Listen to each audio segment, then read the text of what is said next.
perhatikan di sekelilingnya, di bawah mejanya, di bawah kursinya, ada sampah atau tidak? Kalau ada sampah, kita gimana buang sampahnya, nak? Nah, setelah bersih kelasnya, kita ketua kelasnya rajin pimpin doanya. Siap gerak. Berdoa mulai. Berdoa selesai. Beri salam. Assalamualaikum warahmatullahi wabarakatuh. Waalaikumsalam warahmatullahi wabarakatuh. Ibu absen dulu ya. Iya, Bu. Zikra, Hadir, Bu. Hajir, Hadir, Bu. Selfie Nurjanati, Hadir, Bu. Sri Laini, Hadir, Bu. Siti Rohani, Yelda. Saya, Bu. Alhamdulillah, nah ibu semuanya hadir. Nah, setelah kelasnya sudah bersih, anak-anak ibu semuanya hadir pada hari ini. Sudah siapkah untuk mulai pembelajaran hari ini? Siap. Semangat.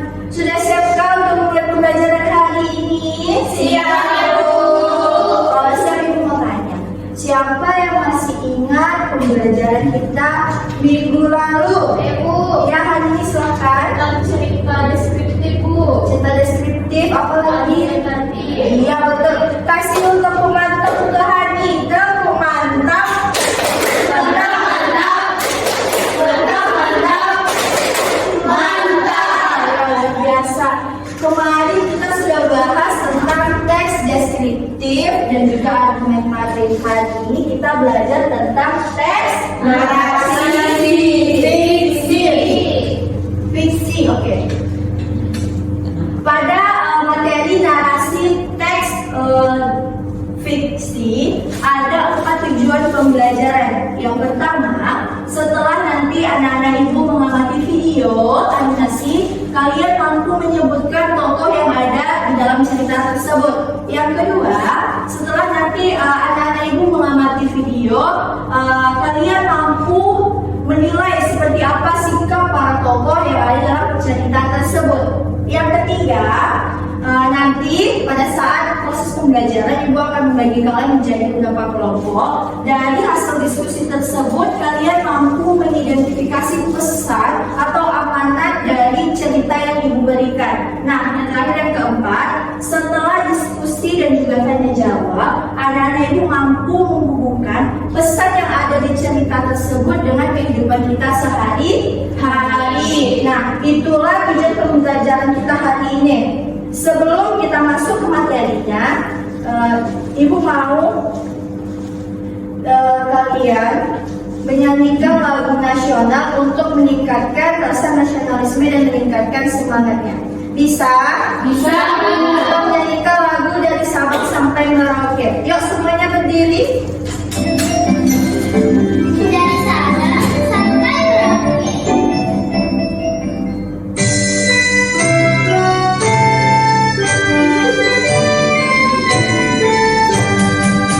Dari Sabang sampai Merauke, berjaya pulau-pulau, sambung menyambung menjadi satu jiwa Indonesia. Indonesia tanah airku, aku berjanji padamu, menuju tanah airku, tanah airku Indonesia. Oke, terima kasih. Silakan duduk.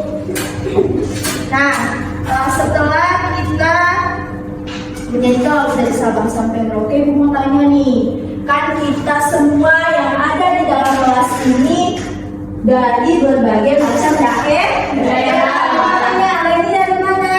Dari Rokan Hulu. Kalau selfie Dari kapan, Bu? Kabupaten Kampar. Yelda Dari Sumbar, Bu. Sumbar Barat di mana ya, nak? Di Solo. Solo. Kalau Zika dari mana, nak? Dari Pekanbaru. Baru. Kalau Hani Sumatera Utara. Sumatera Utara di mananya? Di Medan, Bu. Di Medan namanya. Baik, kalau Hajir Pekanbaru. Pekanbaru. Pekanbaru. Nah, Dari setiap daerah asal anak-anak itu pasti memiliki keunikan adat istiadat dan budaya yang berbeda.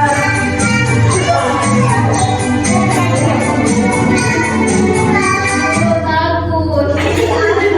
Gak apa-apa, ini tadi jaringannya sedikit mudah. Nah, dari berbagai macam adat istiadat budaya, setiap daerah anak itu pasti punya legenda masing-masing. Nah, yang mau dibahas hari ini adalah legenda yang terkenal dari Sumatera Barat. Legenda apa, ada yang tahu? Mana Ibu? Dikasih apa? Dikasih W, kasih O, kasih W. Wow, keren. Wow, keren. Mantap. Yuk, kita sekarang menonton sedikit kisah dari Malin Kundang untuk mengingatkan kembali kisah tersebut. Nah, anak-anak ibu minta cari siapa saja tokoh yang terlibat, bagaimana sifat tokoh tersebut, serta amanahnya atau pesan dan cerita tersebut apa. Bisa ulang ya? Ada yang menanyakan? Oke, siap menonton? Oke, kita tonton. Itulah seorang ibu dengan anak laki-lakinya bernama Malin Kundang. Sejak suaminya meninggal, ibu Malin bekerja keras untuk menjadi tulang punggung keluarga. Selamat pagi, Mbak. Ikan segar. Ayo, Bu. Ia merasa sudah waktunya untuk menggantikan ibunya untuk bekerja. Apa kamu yakin, Nak, untuk pergi merantau? Tentu, Bu. Doakan Malin agar bisa sukses nantinya. Malin pun mulai menaiki kapal. Sang ibu mulai merelakan anak sama pelayannya itu untuk pergi merantau. Waktu pun berjalan. Ya.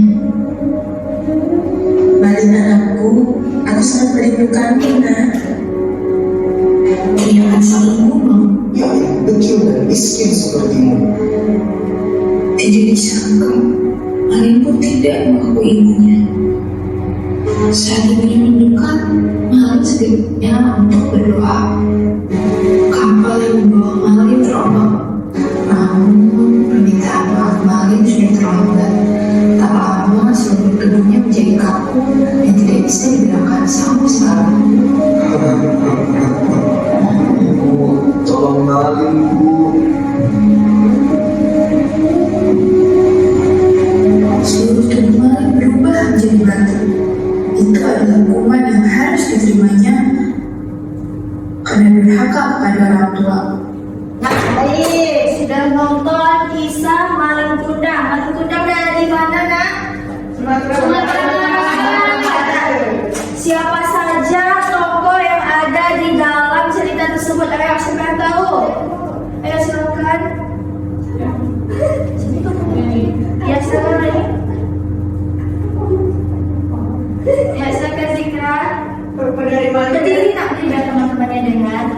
Tokoh dari Malin Kundang ada 3, Bu. Yang pertama Malin Kundang, yang kedua Ibu Malin Kundang, yang ketiga istri Malin Kundang. Ya, kasih tepuk tangan untuk Zikra. Nah, siapa yang tahu sifat dari ketiga tokoh tersebut? Boleh nih, silakan berdiri lagi. Sifat dari Malin Kundang yang pertama dia durhaka, serakah, dan sombong. Sombong, selanjutnya Ibu Malin Kundang sifatnya baik hati dan sabar. baik dan sabar. Dan yang ketiga istri Malin Kundang sombong dan angkuh. Kasih tepuk tangan untuk Leni. Luar biasa. Selanjutnya, siapa yang bisa menyampaikan apa sih pesan dari cerita Malin Kundang ini? Ayo, siapa yang bisa? Ya, Bu. Ayo, silakan yang udah berdiri, Nak. Amanatnya untuk selalu berbakti kepada orang tua dan tidak durhaka dengan orang tua. Ya, itu saja. Ada lagi yang mau menambahkan? Tidak baik. Berarti anak ibu sudah paham? Paham. Kalau sudah paham dengan cerita Malin Kundang, kita masuk ke materi kita. Tadi materi kita tentang apa, Nak? Teks narasi fiksi. Nah, apa sih teks narasi itu? Coba siapa yang mau membacakannya?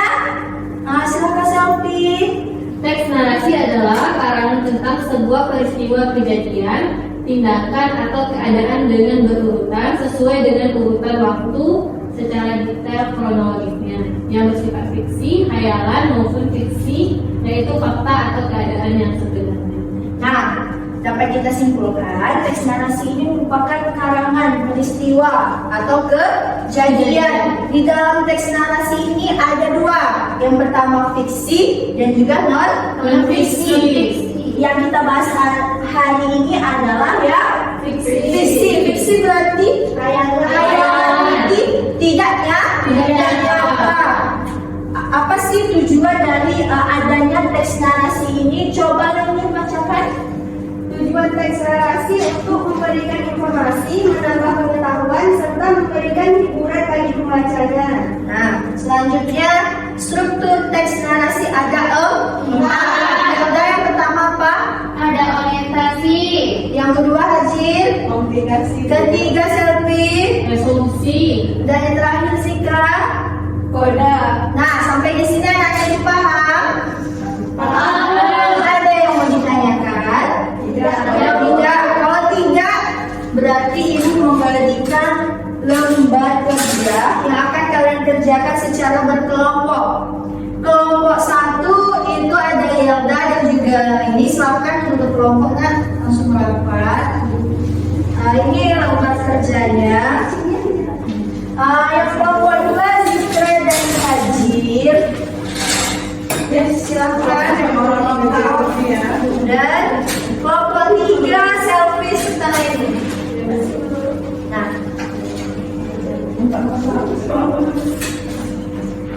silakan diskusikan tugas yang sudah ibu berikan tentang cerita Danau Toba.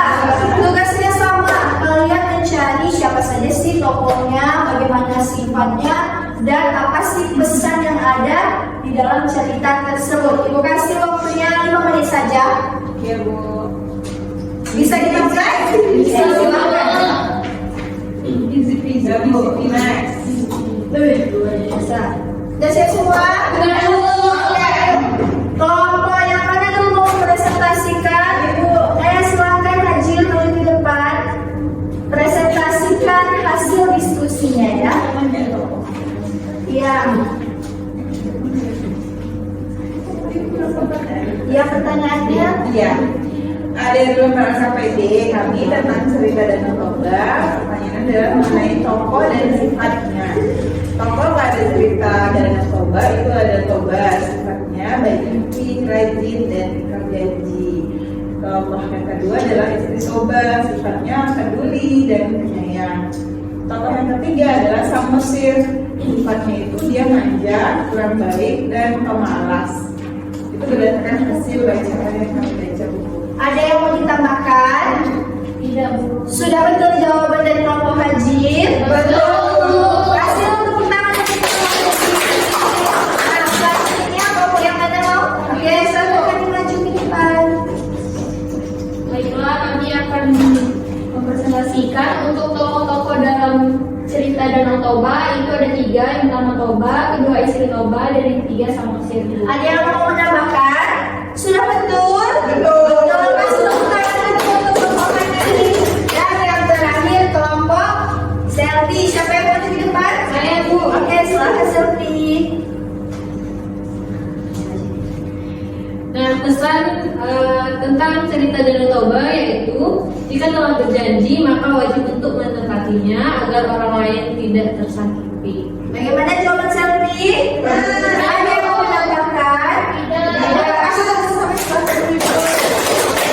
Nah, dari materi yang sudah Ibu sampaikan, yang sudah kita diskusikan, yang sudah kita lakukan tanya jawab, serta video yang sudah Ibu tampilkan, siapa yang bisa menyimpulkan pembelajaran kita hari ini? Saya Bu. Yaudah, silakan Yaudah berdiri biar teman-temannya bisa mendengar. Oke, kesimpulannya teks narasi fiktif itu bersifat khayalan. Ciri-ciri teks narasi itu ada orientasi, komplikasi, resolusi, dan koda. Baik. Contohnya Bu. Ada yang mau menambahkan? Sudah? Kasih dulu, dikasih apa? Dikasih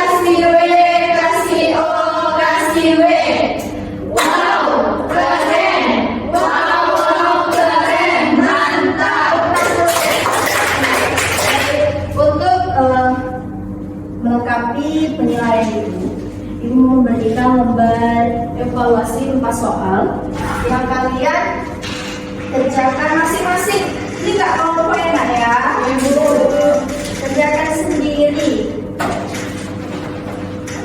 Waktunya cuma 2 menit saja. Sudah ada yang siap? Siap Bu. Silakan Bu, bukan yang siap. Terima kasih Bu. Sudah semua. Baik, ini nanti hasil evaluasinya Ibu periksa dan hasilnya pertemuan berikutnya. Nah, setelah pembelajaran tentang teks narasi fiksi, ada yang mau ditanyakan lagi? Sudah paham? Sudah paham. Bagaimana perasaannya hari ini? Senang banget. Apa lagi? Capek. Oke, ya kita istirahat lagi di sini ya. Iya, iya.